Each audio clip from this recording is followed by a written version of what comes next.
welcome back to Easy Keys. This is lesson 3 in series 1 of my beginner piano and how to read music lessons. Please check out lessons 1 and 2 of this series if you missed them. Right, so remember in lessons 1 and 2 we learned about the notes middle C and D and where to find them on your keyboard and how to write them in notation. So let's recap and just place your right thumb on middle C and then your right index finger on D and then finally your left thumb on middle C. Remember I told you that sometimes when you press the keys down they don't seem to want to go down properly. That's how it goes in the beginning, so really don't worry. Remember, we're learning to isolate our fingers and to create muscle memory. Right, so today we'll be learning the white note to the left of middle C. This note is called B. Play this note with your left index finger. Press it down over and over until it sounds exactly the same every time you press it.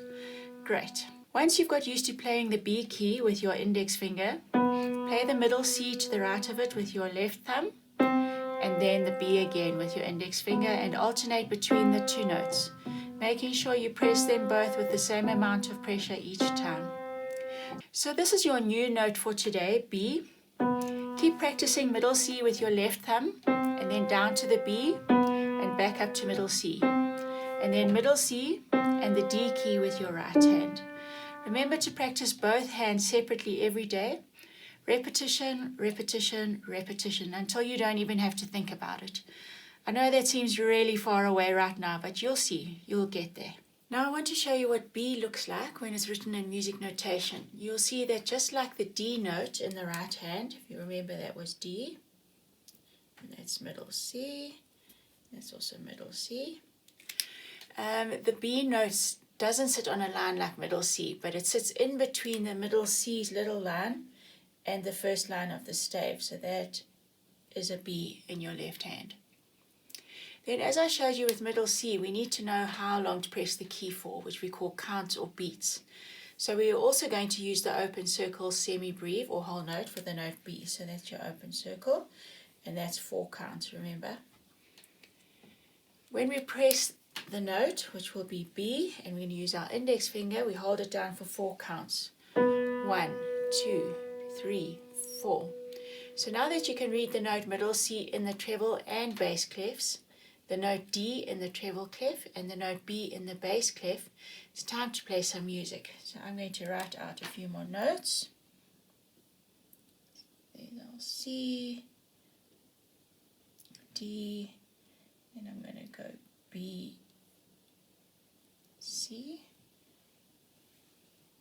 D, C,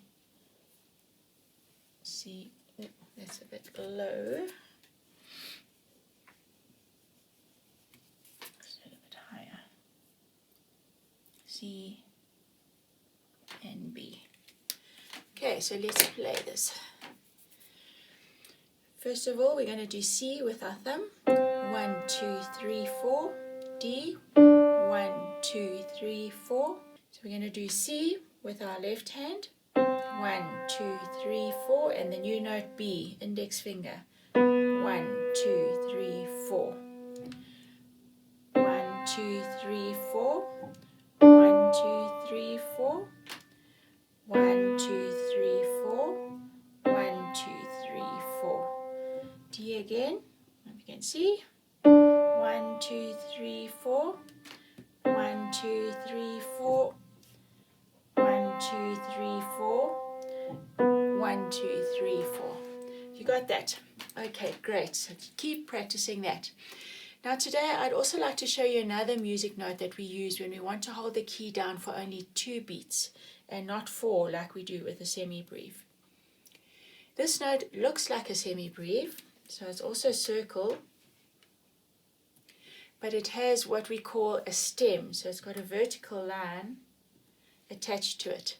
And this note counts for 2. We call that a minim, or in the US we call it a half note. So regardless of where you see this note on the stave, it's only going to be held down for 2 counts. So I'm going to make some of these into minims.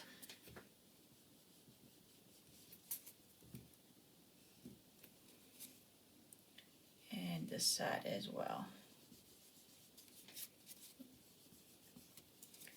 So now what we do when we go into the bass clef is that the stem comes down on the left of the circle, whereas in the treble clef it goes up. The reason that we put the stems going down and up there for the treble clef is that we don't want the stems sticking out into this part in between the two staves, because that is going to become very confusing when you have a lot of music and a lot of notes. So that's why we try and get the stems as close onto the stave as we can. So let's make these into minims too.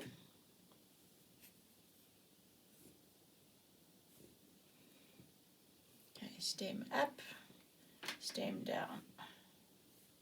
Okay, so let's play that one now. So we have thumb, 1, 2, 1, 2, 1, 2, 1, 2, 1, 2, 1, 2, 1, 2, 1, 2, 1, 2, 1, 2, 1, 2, 1, 2. Now that you can read the notes middle C and D in the treble clef and the notes B and middle C in the bass clef, I want to teach you about bar lines. So this is a bar line. These are vertical lines that we find in music notation that are there to help us divide the notes all into the same total number of beats. For example, if we're going to have 4 beats or 2 beats. So the bar lines create what we call bars or measures. And all of these will need to have the same number of beats once we start writing music in them. So I will teach you about the time signature next lesson, which we will write here, which will tell you how many beats there are going to be in each bar or measure. That's all for today. See you in the next lesson, and don't forget to practice. Please like and subscribe and let me know how it's going in the comments down below.